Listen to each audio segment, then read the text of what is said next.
now and so forth. But we ought to understand at all material times, we direct ourselves and attack the central strategic objective of the National Democratic Project. Because, mind you, in executing this struggle, we might be here today on Twitter Spaces and we might not be there tomorrow. Because when you become a 10 champion, targeting ZANU and authentically opposing ZANU, you ought to know that you have put death sentence on your head.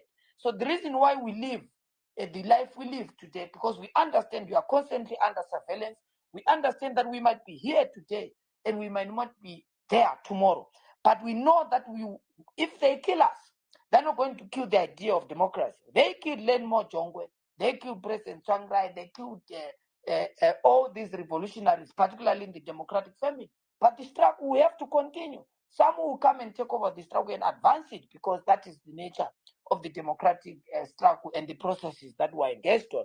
And we are not scared. That's why we always say we fear nothing. We fear fuck all, because we understand that in this struggle there are contradictions, there are threats to our life, and we know that if we are not there tomorrow, we have left a mark in the annals of history, that when there was dictatorship in our country, we confronted it with clarity, without fear or favor. So problems will always emerge, but we're a leadership collective and there are always ways. The question by JT, of course, you are reminding me, my brother, of the conversation that happened in the African National Congress just before the armed struggle in South Africa, that the younger people there met in an underground program and asked themselves key questions. Are we going to continue fighting armed people through letters?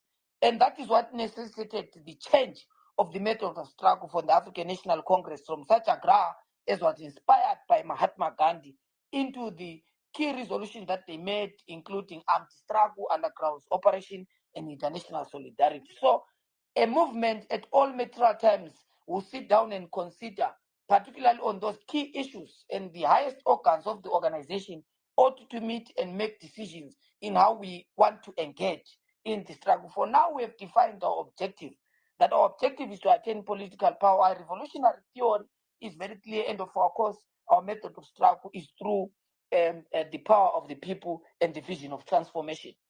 And thank my brother for the question around solidarity. My brother JT, it appealed to my conscience, because we are living under very difficult circumstances. Those who have engaged with different change champions understand. Just now, our Peru on international relations and Honorable Timber, Honorable Gladys Satchwayo and Honorable Timber were detained in airport. They wanted to arrest them, confiscated their passport because of the work that they've just been doing, because they assist with some of the work in the region and, of course, in the continent, because of their political responsibilities in the international relations Peru.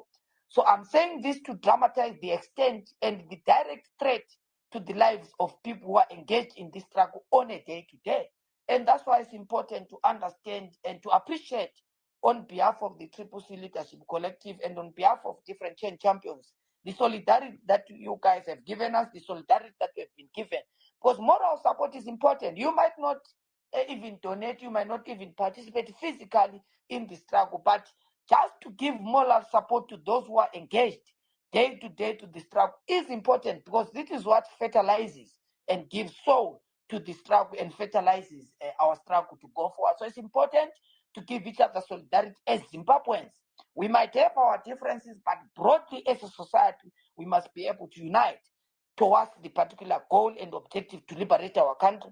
And those minute and smaller differences might not be the broad issues that might divide us.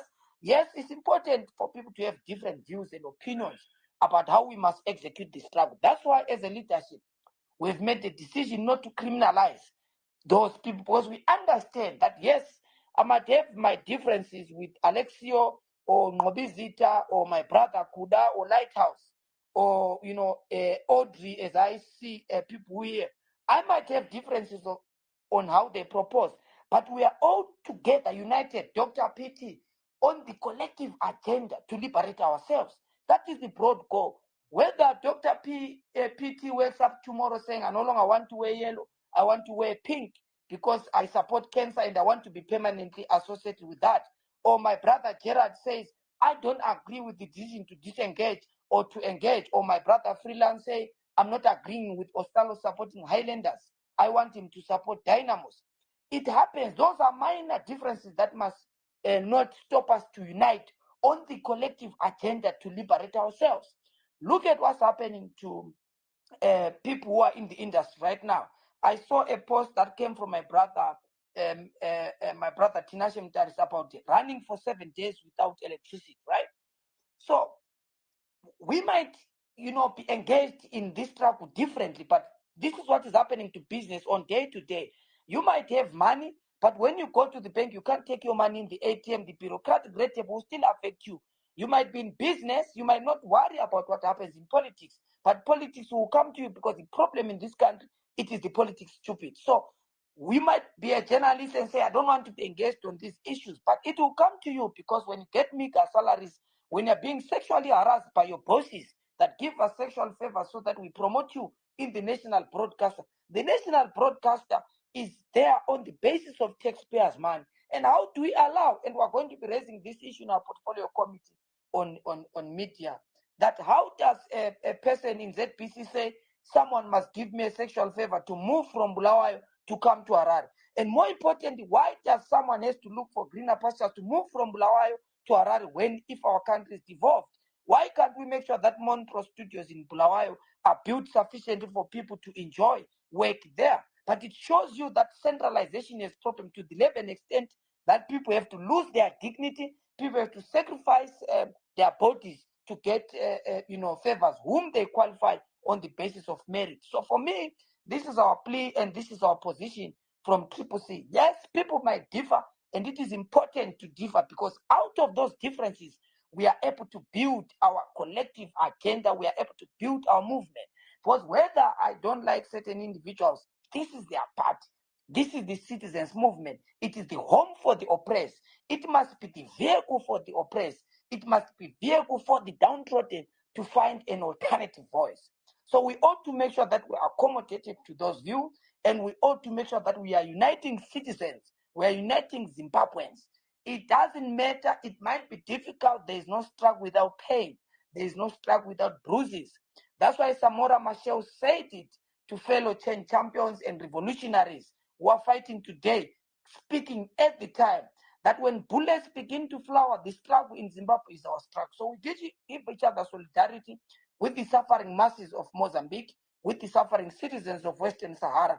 We give them our emphatic solidarity, because we understand that the liberation of one country in Africa is not sufficient without the liberation of the other African countries. So we ought to make sure that the transformation discourse is collective, so that we change the lives of Zimbabweans in particular and Africans in general. So that is what defines our struggle. Fellow Zimbabweans, fellow citizens, we hosted this space to make sure that we give you update in terms of what is happening in your movement, and also to gather your thoughts. Let me thank everyone who's been here, listening to our agenda, listening to our